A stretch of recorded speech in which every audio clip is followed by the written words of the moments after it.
So what initially sparked your interest in filmmaking?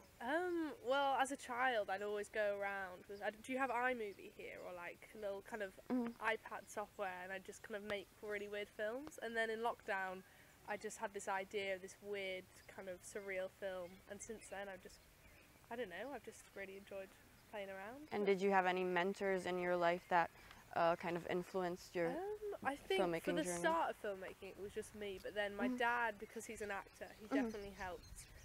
Especially kind of with directing actors, he's really, really good advice for that. And specifically with Beth, are there any specific films or like artistic styles that influenced the movie?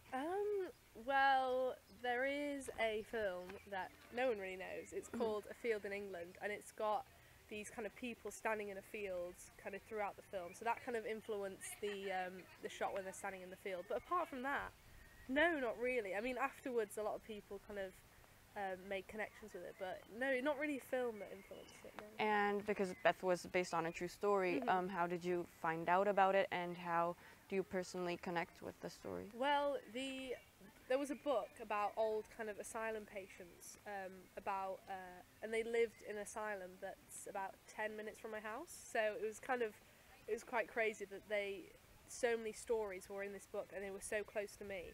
So I read through the book, I read her story, and I kind of connected it with it the most, and I just thought I just really wanted to tell it, and that's kind of why I did it. And how long did it take you to make the movie? To write, it was only about 2 weeks, but to film, it was 3 days full on.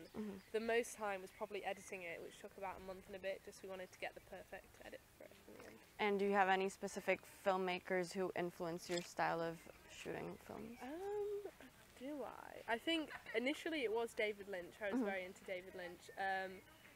I've more gravitated towards because this is kind of a drama that I've made, but I've more gravitated to more like absurdist comedies. So probably Terry Gilliam is definitely one of my influences. But yeah, that's kind of it. And do you have any specific goals for the future that you're trying to accomplish? Or? Goals for the future. I want to, as always, I want to make a feature film eventually and get funding for that. But I just kind of want to not with this film, but with my future films, I just want to bring my genre, which is kind of absurdist comedies, to younger audiences rather than just kind of older ones. I want them to connect with it more. Okay, so good luck with that, and thank you for your time. Thank you very much.